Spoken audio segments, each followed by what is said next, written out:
So you want to use luminosity masks with your blending for real estate photography, but you don't know exactly what you're doing or how to exactly implement those luminosity masks into your workflow. Well, with this video, I'm going to show you exactly how to do that. And we're going to do some color adjustments with luminosity masks. We're going to do some blending. We're going to do everything that we can to make this image look great and crisp. So let's go ahead and actually take these images that I have selected into Photoshop. So let's go ahead and edit, open as layers in Photoshop. And that's going to basically open Photoshop and stack these as layers into one document. So let's go ahead and give it a sec for it to load up. Just taking a little bit of time because I have something going on in the background. And I'm going to show you something as to why this approach won't work. So we're going to go ahead and take our base exposure, move that to the bottom, take our dark exposure, move that to the middle, and our bright exposure to the very top. And we're going to put some black masks on these. And then we can go ahead and make a mask of the lights. Now this is a bit too general. I think it's selecting too much of the room. We just want to focus on the highlights. But as you can see, the darker we get, the more area becomes darker in these trees and outside right here, and that's not going to blend in very well. So I'm going to choose a very contrasting mask like this. And we're going to go ahead and make this a mask. And as you can see, it blends the area that it has selected okay. But as you can see, the edges right here are just, they're not very smooth whatsoever. And as you can see over here, this looks really weird. Yeah, that's not looking good at all. It just flattens out that contrast. Over here, it's basically not a good way to blend it, and it even gets worse when you bring in the brighter exposure. Let's go with a darks 2, and then we're going to go ahead and mask. And this basically is where your image falls apart. So we're not going to be blending with the images as they are right now. We need to make adjustments to them to really optimize the blending process. So let's go ahead and close this document. Next, we're going to go ahead and go back to Lightroom and make sure you have your lens profile corrections and chromatic aberration situation taken care of. Next, we can go ahead and open these as smart objects in Photoshop. And these are going to basically load the photos as their own documents. They're not going to be layered, but it's pretty easy to do with Luminosity. All you have to do is hit pre-blend and go to sort by none and uncheck all 4 of these and make sure the output is set to new document. So we're going to blend the documents. And it's taking a little bit of time. And now it says, what would you like to do with the source documents? Well, we can have the option to close them or leave them open. I'm going to choose to close them. Let's go ahead and press OK. And that closes our documents, and now we have all of our smart objects in one document. So now we can go ahead and look at our layers, and we're going to start with the base exposure. And we're going to make some masks based off of this. So what we need to do is basically adjust the exposure, and I think it's a little bit too bright, so I'm going to bring it down by 0.21. Press OK. And we're going to go ahead and put black masks on both of these layers. So I'm going to select both of these layers, hold down Alt, and click Mask in the Luminosity panel. Next, what we can do is make a lights selection, just like we did before. We're going to go with lights 2 for this example. Maybe lights 1. Yeah, lights 1. And then we're going to bring in the midtone slider just a hair. Yeah, just like that. And then we're going to go ahead and select our layer mask and then hit the mask button under the apply section in Luminosity. And now we're basically getting that very weird contrast again. It's not blending perfectly. So we're going to actually fix that once we do the blending of the brighter exposure. So let's go ahead and do that. We're going to hit D for dark. And then we're going to go ahead and actually do a little bit of color conversion, because I want to drop the greens, because you can see right here, I don't want to blend the greens too much. I don't want to blend the yellows either. And the reds. I want to blend a little bit. And then the blues, yeah, we're going to blend them just like that. Next, we can go ahead and hit the layer mask. Under apply, hit mask. And again, we see our image and it's pretty much destroyed. But since we have our layers as smart objects, we can make our adjustments in Camera Raw to make this image perfect. So let's go ahead and actually turn off the bright exposure. Double click on the dark exposure. That'll bring up the Camera Raw panel or the window. And we're going to make the blacks 100, shadows 100, highlights pretty much all the way down, maybe 75, and bring up the exposure just to where the exposure was for the base. So I think that looks pretty good. This was blown out to begin with, so I'm not too worried about that. This has pretty good detail, and I think that's pretty good. Let's go ahead and confirm that by pressing OK. As you can see, the contrast is greatly improved. Let's go ahead and turn this off and on. Look at that. It just blends so perfectly. And I'm actually going to go to the base layer and make a few adjustments here. I'm going to bring the highlights in, bring the shadows up, just so we have a little bit of wiggle room. So that looks amazing. So look at that. Perfect. Let's go ahead and turn that off and go back to this. And we're going to go ahead and adjust the bright exposure. Now this is just far too bright. I'm going to bring the exposure in to where it's looking like the other exposure. So about 1.6 in the negative. I'm going to bring the highlights down, bring the shadows up, bring the blacks up, bring the clarity up, maybe a little bit of dehaze. And for this one, I'm actually going to do some adjustments with the luminance, or not the luminance, the saturation, because I think it's a little bit too much in the oranges and the yellows. And we're going to go ahead and press OK. And as you can see, the contrast is much better, and now our images fit perfectly. But our image is still a bit dark. We want to make some more adjustments to it. So let's go ahead and actually do that with a midtones adjustment based on the base exposure. So we're going to turn these two layers off, midtones 3, and we are targeting only the midtones and none of the shadows and none of the highlights. So let's go ahead and actually make a curves adjustment, and we're going to bring that up just like so. We're going to turn these back on, and as you can see, this gets a little bit dark. We're going to actually fix that, and actually our edges are looking a little bit weird, so we're going to feather this mask by about 3 pixels. That looks much better. And now, let's go ahead and darken the windows, because I think that is what's throwing me off right now. So we're going to go ahead and get our pen tool out. And the reason why we're using the pen tool is because Luminosity mask can't do precise selections like the pen tool can, and we're just going to make very basic selections here, and we're going to make a clipping path. So we're going to go ahead and change our thing to path instead of pixels. We'll make sure we're on the pen tool, and we're going to zoom in here with this window. I'm going to make a pretty general selection around this window, just like so. Not too worried about overlapping anything as of right now.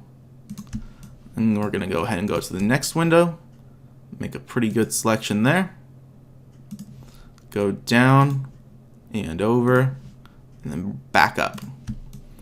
This one, we're going to go ahead and do pretty much both windows at the same time, and we're going to bring this down, and I'm not too worried about that overlapping, and we're going to fix that in just a second, and move this across right here, and go back up. Now that we have all of our windows selected, we need to go to our paths window and confirm that by typing a name. So I'm going to call this windows. Now all of our paths are selected. Next, we can go ahead and make a selection by going down to load path as selection right here. It's just a little dotted circle. That's going to make a selection based off your path. Next, we can go ahead is put in a curves adjustment. And we're going to go ahead and choose not to feather the mask. We want to keep the hard edge. Press OK. And I'm gonna feather this by 1 pixel, just so it's not so hard. And next, we're gonna bring in that nice contrast. Look at that. It may be unrealistic, so you can always adjust it. So maybe you want the windows to be a bit more blown out. Maybe you want them to be super clear and crisp. I'm gonna go ahead and choose to have them be really crisp for this example. But we have some issues. This is overlapping, so it's adjusting it, just like so with the curves adjustment. What we can do is actually pretty easy. We can just take the brush tool and do some pretty basic brushing. So let's go ahead and group this. We're going to hold down the group button. That'll make a group with a layer mask on it. And we're going to go to brush, B, and then we can go ahead and adjust the hardness to 100 and the size to be about the size of these little whatever they are. And we're going to zoom in pretty close. Yeah, that looks pretty good on the size. And we're going to adjust our opacities to 100, our flow to 100, and then our smoothing can be about 0. And we're going to select this, and I'm painting white, and you want to paint black. Select this, or not select it, paint it, hold down Shift, and then paint a line. Now, as you can see, it's a little bit too wide. Let's go ahead and actually adjust that, maybe making it a little bit smaller. Same thing, press and hold Shift. That looks better. Let's do this side. And that looks perfect. And we can do that with all of these little lines here. It's probably the quickest way to do it and the most efficient. I guess that basically means the same thing. But I haven't found a way to do this any better other than the brush tool or just making lasso selections. Let's go ahead and actually do this. Right there. This one's a little bit tougher. And we need to actually make this a little bit bigger. Yeah, right there. Make that smaller. And we're going to go back. And we're just going to make some zigzags, basically, just to make this look as good as possible. So click, hold down Shift, click again on the area that you want, makes a straight line. Let's go ahead and do this part. Looks good. Perfect. We're going to go ahead and do this one as well. And this one actually looks a bit weird. So I'm just going to do this part, go back, click again, and do this part. Because I think there's a little bit of difference in terms of the way it's not angled, but they just look like it's curved essentially. So it's not going to make a good straight line. And we're going to go here, here, there, and there. And this is just pretty simple stuff, guys. It's just basic painting. Looks good. It's a little bit much. That looks good. Now we can just take care of this with one big brush stroke. So I'm going to go ahead and hold down Control Alt, right click, and adjust the size of the brush. So about 159 is looking good. And I'm going to hold down left and click. It's a little bit too much, and I think we want to go ahead and go to our brush settings for this and change our spacing so we're smoother. So spacing is pretty much just the space in terms of like how far the actual circle or your brush what's it called, brush shape is laid out. So the higher the spacing, the more spaced out your circles become. So I'm gonna go with 1. I'm gonna select this area, and then I'm just gonna go down. Looks pretty good. That looks good. And now we want to do some pretty basic adjustments in terms of our, what do you call it, yellowish color cast. Because I know this is white, and it's kind of getting contaminated by these lights and this sunlight. So we need to fix that. Now you can just stop right here if you want to and not make the color adjustments, but I'm going to go a step further and do those adjustments. Let's go ahead and collapse this group. And we are going to go ahead and make a black and white layer. And we're going to bring these all down for now. Bring these all down to -200. And then we can bring up the yellows, because I know that's the prominent color in this scene. So about 124 or -124 is good. Make a selection out of that by going to the channels and hitting RGB. And we can go ahead and turn off that black and white layer, select our group, and make an HSL adjustment. And we want to keep that hard edge, so let's go ahead and press OK. Next, we can go ahead and actually feather this a bit. So I'm going to go with 2 pixels. And we are going to bring the saturation of these individual channels down. So with this is just too much magenta. I don't like magenta at all unless the scene calls for it. Blues, a little bit too much blue in here. I'm going to bring that down. Cyans, a little bit of cyan on the floor. Greens, I know we're going to have a lot of greens. Oh, maybe not. Greens are looking good. And the yellows and reds are pretty tough because you can easily go overboard with them. I'm going to go ahead and drop this all the way down. And then reds are in there as well. So we're going to drop that all the way down as well. You know what? I could have just gone with the master and basically did just one thing. But I really wanted to check to see what colors were contaminating the scene. Now, let's go ahead and actually paint over this area. So I'm going to go ahead and get my tablet ready. And we're going to go B for brush. Actually, we need to select the layer mask. B for brush. And we need to adjust our brush settings since we are working on a different type of image. So hardness at 0 with a flow of about 2%. Next, we can go ahead and adjust the size. I want a bigger brush. Not too big though. And then we're going to paint white. So let's go ahead and hit X on the keyboard. D if your swatches are not black and white. Press X, we'll paint black. Press X again, we'll paint white. And that's a little bit too strong because we are still at 1% spacing. So we're going to go ahead and bring that back to about 15. Just like so. And we are going to just paint. Basically just match the tone of this area.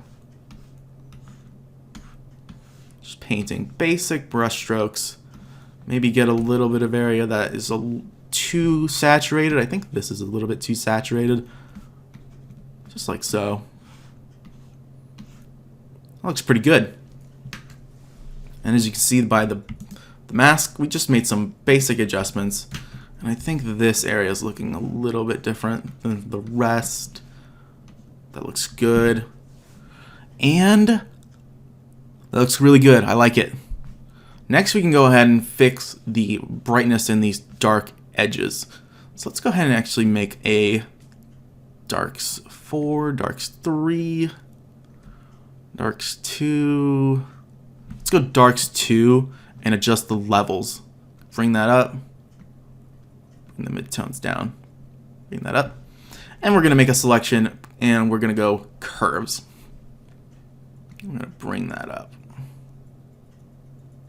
Perfect. Group this and hold down Alt and then group.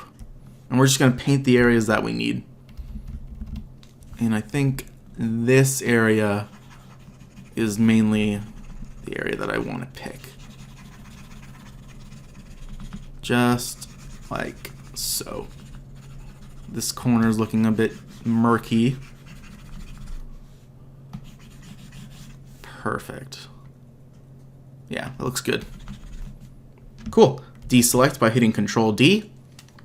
And then we are going to go to our... I think we could actually put a little bit more brightness out of this. And we're going to do that with selective color.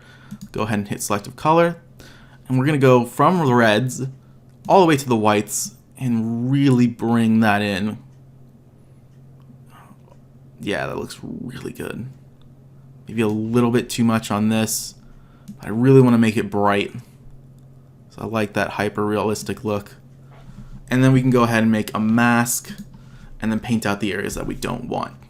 So hold down X, makes a black brush, and we can just brush out the areas that we don't deem necessary. I think that needed to be there. So that is so much better.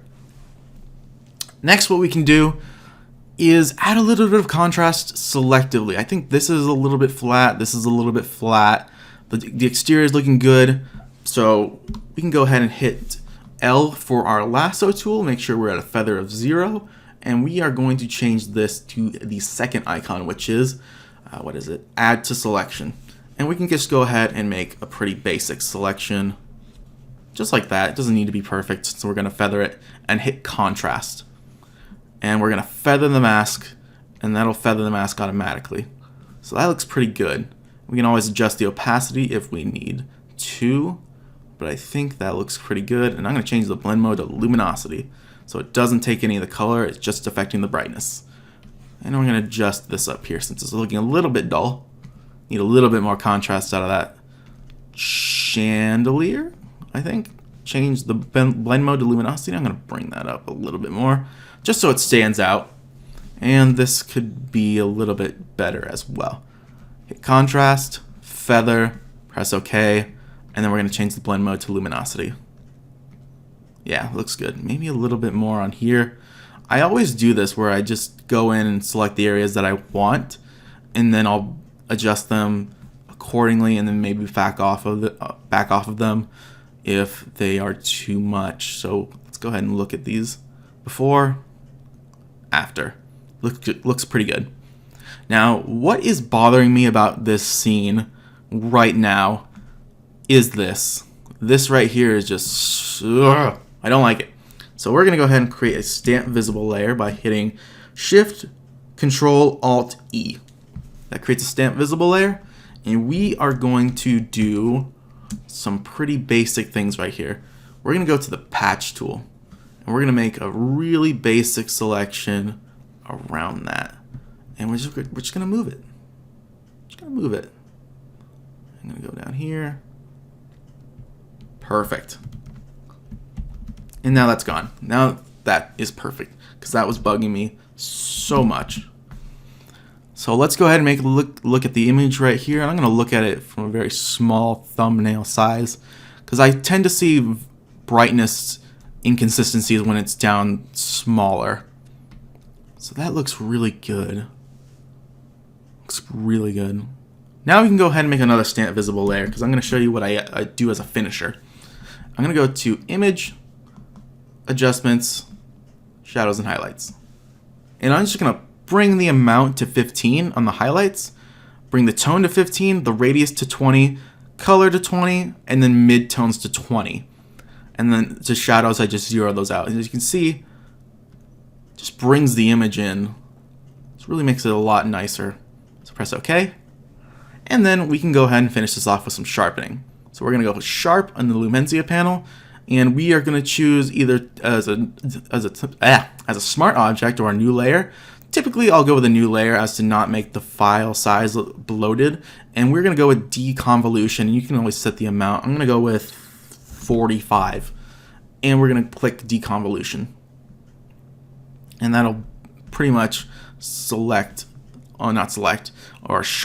the image. So look at that. All right, go back.